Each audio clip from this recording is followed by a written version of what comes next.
Cooler temperatures are just around the corner. Smith County's emergency management coordinator recommends getting ready for the season in case of emergencies. KLTV7's Michael Richardson sat down with Brandon Moore, who provides some tips for how to prep for these uncertain events. With winter officially starting on the 21st, Smith County Emergency Management Coordinator Brandon Moore says one way East Texans can get prepared is by cleaning a common ventilation feature. If you have a chimney, make sure it's cleaned out. We do see increases in chimney fires. He recommends having a couple days worth of items in case of an emergency, including bottled water and canned goods.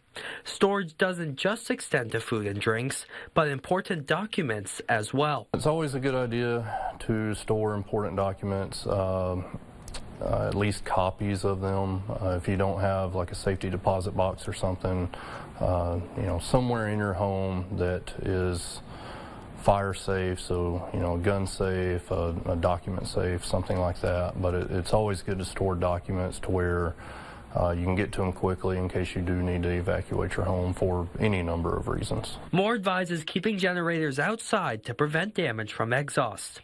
He says that precautions should also be taken for portable heating devices. You want to keep a few feet at least around the immediate area of portable heaters and make sure there's nothing that can blow into them. So we've had people that put them around like dog houses and stuff like that had hay in it, and then the wind would pick up and it would blow into the heater and catch fire. Michael Richardson, KLTV 7 News.